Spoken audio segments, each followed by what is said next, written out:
नमस्कार बंधुरा एसएस दास किचेने आमी सुमिता आज निये एसेछि नतून एकटा रेसिपि निये एसेछि डिनार रेसिपि रातेर डिनारे खूब सहजेई बानिये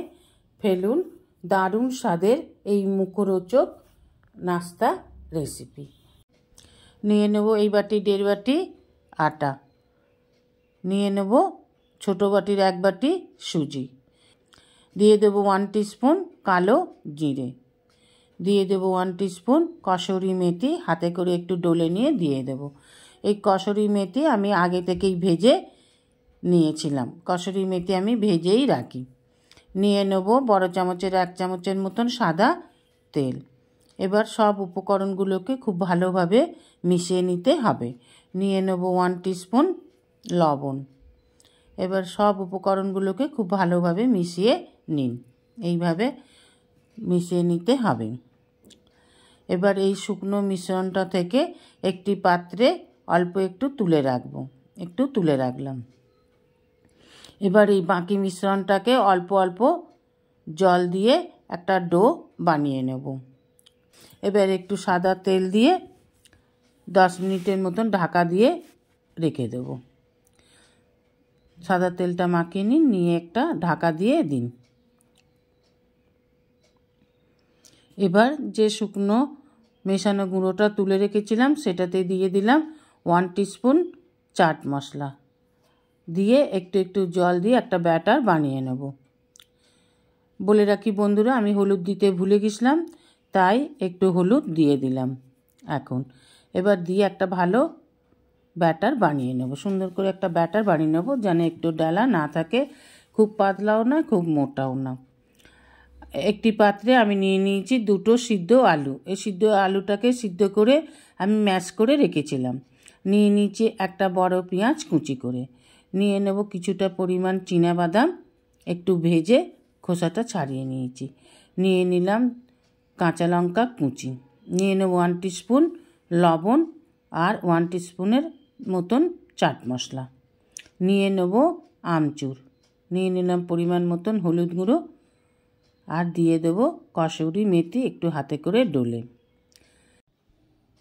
এবার নিয়ে নেব 2 চামচ সাদা তিল দিলে খেতে খুব টেস্টি হয় মুচমুচ করে মুখে পড়ে খুব ভালো লাগে খেতে যে কোনো স্ন্যাক্স তৈরি করতে গেলে একটু তিল দিয়ে দেবেন দেখবেন ভালো লাগবে অনেক বেশি টেস্টি হয়ে যাবে এবার খুব ভালোভাবে মেখে নিয়ে ছোট ছোট করে গোলা পাকিয়ে নিন এইভাবে তাহলে কি হবে পুরটা দিতে সুবিধে হবে গোলাগুলোকে পাকিয়ে নিলাম এবার আটার ডোটা থেকে ছোট ছোট লুচির থেকে একটু বড় লেচি কেটে নেব বলে রাখি বন্ধুরা যেসব বন্ধুরা আমার চ্যানেলটিকে সাবস্ক্রাইব করে আমার পরিবারের সদস্য হয়েছেন তাদের অসংখ্য ধন্যবাদ যারা এখনও আমার চ্যানেলটিকে সাবস্ক্রাইব করে আমার পরিবারের সদস্য হননি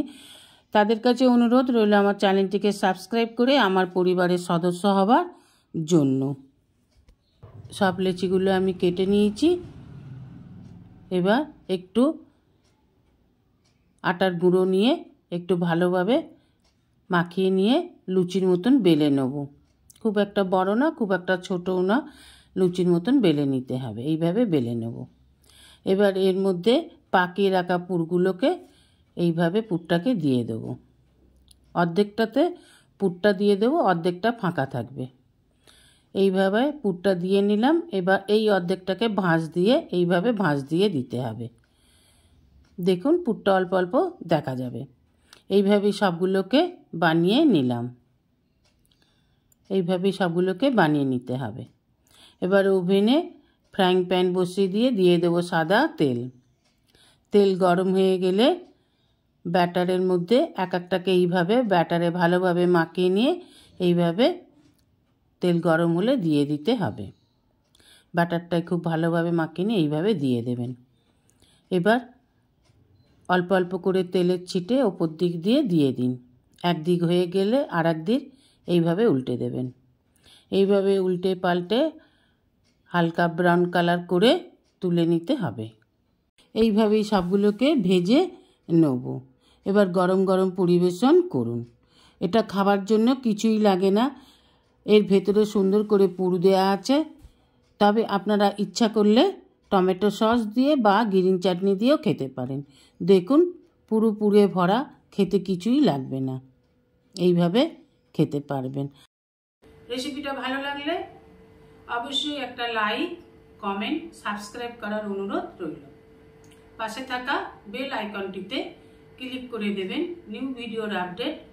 যাতে সবার আগে আপনার কাছেই পৌঁছে যায়। নমস্কার, আজ এই পর্যন্তই। আবার দেখা হবে নতুন একটা রেসিপির সাথে নতুন একটা দিনে। ভালো থাকবেন, সুস্থ থাকবেন, সঙ্গে থাকবেন।